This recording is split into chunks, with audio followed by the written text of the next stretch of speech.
Hello বন্ধুগণ, আমি সাধনা নতুন একটা ঝাঁকানাকা রেসিপিতে তোমাদের সবাইকে স্বাগত জানাই। আজকে আমি তোমাদের সাথে শেয়ার করছি মুখে লেগে থাকার মতো সিমুইর পায়েস। এইভাবে একবার রান্না করে খেয়ে দেখতে পারো, স্বাদ একেবারে মুখে লেগে থাকবে।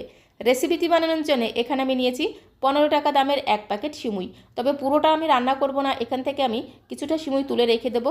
আর সিমুইর প্যাকেটের মধ্যে দেখবে এরকম কাজু বাদাম আর কিশমিশ দেওয়া থাকে, সেগুলোকে আমি তুলে একটা সাইডে রেখে দেবো। তারপরে সিমুইগুলোকে খুব ভালো করে এভাবে একটু ঝরঝরে করে নেব। আজকে আমি তোমাদের সাথে যে পদ্ধতিতে সিমুইর পায়েস রান্না করে দেখাচ্ছি, এইভাবে একবার তোমরা বাড়িতে বানিয়ে খেয়ে দেখতে পারো, স্বাদ দেখবে একদম মুখে লেগে থাকবে। তো এখন আমি দেখো রান্নাটা করে নেবো, তার জন্য সরাসরি চলে আসলাম কড়াইয়ের কাছে। গ্যাসের ফ্লেমটা অন করে দিয়ে একটা কড়াই বসিয়ে দিয়েছি। কড়াইটা একটু গরম হয়ে গেলে 1 চামচ ভর্তি করে দিয়ে দিলাম ঘি। ঘিটাকে দিয়ে খুব সুন্দর করে একটু ঘুটানাটা করে মিশিয়ে নেব। গ্যাসের ফ্লেমটা মিডিয়াম টু লোতে রেখেছি। ঘিটা যখন পুরোপুরি গলে যাবে তখন আমি এর মধ্যে কিছুটা ড্রাই ফ্রুটস ভেজে নেব। তো এখানে আমি 10 থেকে 12টার মতো কাজু বাদামকে ছোটো ছোটো করে ভেঙে নিয়েছি। তার সাথে 7-8টা অ্যালমন্ড বাদামকে একটুখানি ঝিরিঝিরি করে কুচি করে নিলাম। তার সাথে নিয়েছি পিস্তা, 10 থেকে 12টার মতো পিস্তাকে ঝিরিঝিরি করে কুচি করে নিলাম। তো এখন এই ড্রাই ফ্রুটসগুলোকে আমি ঘিয়ের মধ্যে দিয়ে ভেজে নেব। আর ড্রাই ফ্রুটস যদি একটু ঘিয়ে ভাজা হয় খুব সুন্দর টেস্ট হয়, সাথে সাথে ঘ্রাণটাও কিন্তু দুর্দান্ত হয়। গ্যাসের ফ্লেমটা একদম লোতে রেখে খুব ভালো করে নেড়েচেড়ে একটু মিশিয়ে নিতে হবে। একটুখানি নাড়াচাড়া করে মিশিয়ে নেওয়ার পরে এর মধ্যে আমি দেবো নারকোল কুচো। একদম ফ্রেশ নারকোল ছোটো ছোটো করে কুচি করে দিয়ে দিলাম।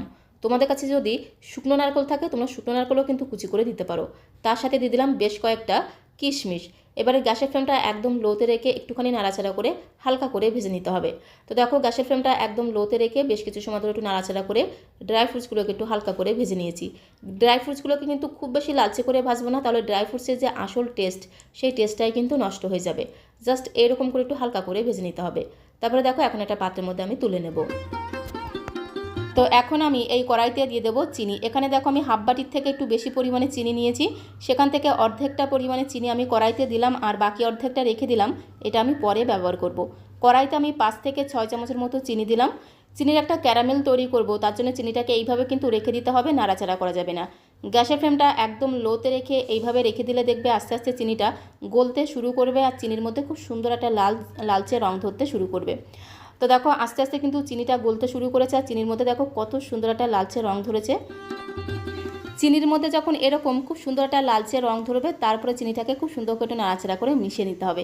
গ্যাসের ফ্লেমটা একদম লোতে রেখে ধীরে ধীরে সময় নিয়ে চিনিটাকে আস্তে আস্তে নাড়াচাড়া করতে করতে দেখবে চিনিটা পুরোপুরি গলে যাবে আর খুব সুন্দর একটা রং ধরবে। চিনিটাকে কিন্তু এর থেকে বেশি লালচে করতে যাবে না, তাহলে কিন্তু ক্যারামেলটা পুড়ে যাবে। আর চিনির ক্যারামেলটা যদি পুড়ে যায় তাহলে খেতে কিন্তু তেতো লাগবে।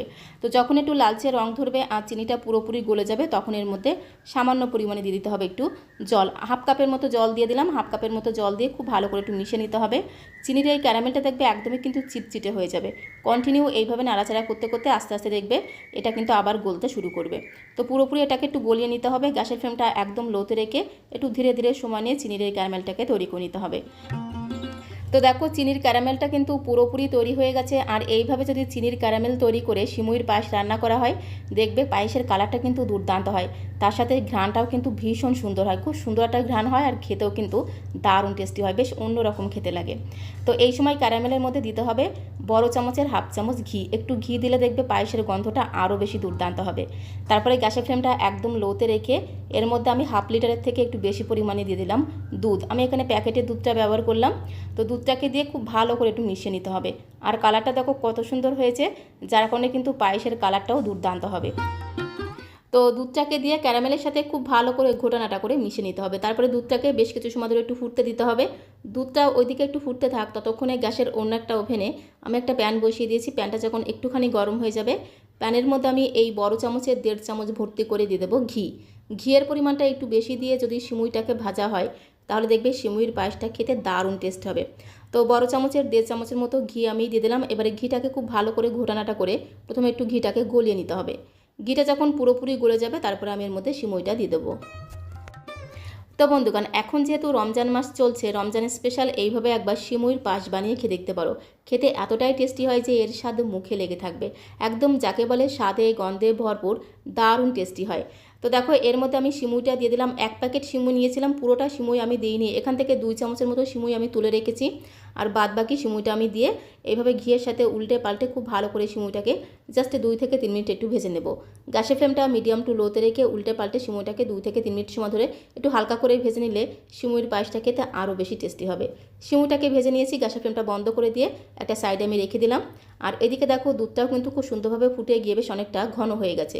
তোমরা চাইলে কিন্তু এই সময় একটু গুঁড়ো দুধও কিন্তু দুধের সাথে মিশিয়ে নিতে পারো, তাহলে সিমুইয়ের পায়েসটা খেতে আরও বেশি টেস্টি হবে। এই সময় একটু চেক করে দেখতে হবে মিষ্টির পরিমাণটা কতটা লাগবে। সে আন্দাজে এর মধ্যে আমি বাকি চিনিটা অ্যাড করে দিলাম।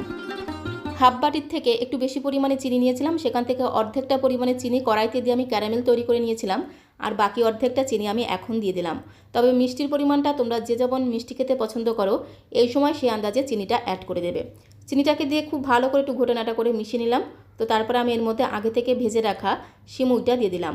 আর সিমুইটাকে অবশ্যই কিন্তু ঘিয়ের মধ্যে একটু হালকা করে ভেজে নেবে, তাহলে দেখবে সিমুইর পায়েসের স্বাদ আর গন্ধ আরও 10 গুণ বেড়ে যাবে। তো সমস্ত হালকা করে ভেজে রাখা সিমুইটাকে দিয়ে খুব ভালো করে একটু দুধের সাথে মিশিয়ে নেব। গ্যাসের ফ্লেমটা মিডিয়াম টু লোতে রেখে কন্টিনিউ নাড়াচাড়া করে সিমুইটাকে দুধের সাথে এইভাবে রান্না করতে হবে। আস্তে আস্তে দেখবে সিমুইটা কিন্তু খুব সুন্দরভাবে নরম হতে শুরু করবে আর বেশ দুধটা ঘন হয়ে যাবে। তো বন্ধুগণ, এখন যেহেতু রমজান মাস চলছে আর রমজানের স্পেশাল এইভাবে একবার সিমুইর পায়েস বানিয়ে খেয়ে দেখতে পারো। খেতে এতটাই টেস্টি হয়, একবার বানিয়ে খেলে এইভাবে শুধু বারবার বানিয়ে খেতে ইচ্ছে করবে। যাকে বলে স্বাদে গন্ধে ভরপুর, খেতে অপূর্ব টেস্টি হয়। তো দেখো সিমুইর পায়েসটা কিন্তু বেশ ঘন হয়ে গেছে, সিমুইটা পুরোপুরি নরম হয়ে গেছে। আর এই সময় আমি 1 চিমটির মতো দিয়ে দিলাম একটু লবণ। যে কোনো মিষ্টি জাতীয় খাবারের মধ্যে 1 চিমটি মতো লবণ দিলে মিষ্টির স্বাদটা কিন্তু আরও দ্বিগুণ বেড়ে যায়। তো একদমই 1 চিমটির মতো লবণ দিয়ে খুব ভালো করে মিশিয়ে নিলাম। তার সাথে আমি 2টো এলাচকে একটু থেতো করে দিয়ে দিলাম। এলাচের ফ্লেভারটা কিন্তু দুর্দান্ত লাগবে। তার সাথে আমি ঘিয়ে ভেজে রাখা ড্রাই ফ্রুটসগুলো দিয়ে দিলাম। তো ভেজে নেওয়া ড্রাই ফ্রুটসগুলোকে দিয়ে খুব ভালো করে পায়েসের সাথে একটু মিশিয়ে নিতে হবে। পায়েসের কালারটা দেখো কত সুন্দর হয়েছে। এইভাবে যদি ক্যারামেল তৈরি করে সিমুইর পায়েস রান্না করা হয় তাহলে দেখবে পায়েসের কালারটা একদম পুরো খেজুরের গুড়ের পায়েসের মতো লাগবে। খুব সুন্দর টেস্ট হবে, সাথে সাথে ঘ্রাণটাও কিন্তু দুর্দান্ত হয়। তো খুব ভালো করে একটু নাড়াচাড়া করে মিশিয়ে নিলাম। আর সিমুইর পায়েসটাকে এর থেকে বেশি কিন্তু শুকিয়ে ফেলবো না, কারণ পায়েসটা যখন একটু ঠান্ডা হয়ে যাবে পায়েসটা কিন্তু আরও ঘন হয়ে যাবে। তো এরকম একটু পাতলা থাকতে থাকতেই কিন্তু গ্যাসের ফ্লেমটা বন্ধ করে দিয়ে পায়েসটাকে নামিয়ে নিতে হবে।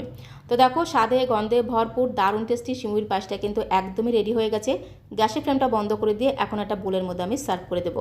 আর সার্ভ করতে করতে তোমাদের কাছে রিকোয়েস্ট করব, আজকের এই সিমুইর পায়েস রেসিপিটা তোমাদের কাছে কেমন লাগলো অবশ্যই কমেন্ট বক্সে লিখে জানিও।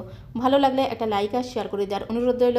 আর নতুন বন্ধু হয়ে থাকলে চ্যানেলটিকে সাবস্ক্রাইব করে দিয়ে পাশে থাকার অনুরোধ রইল।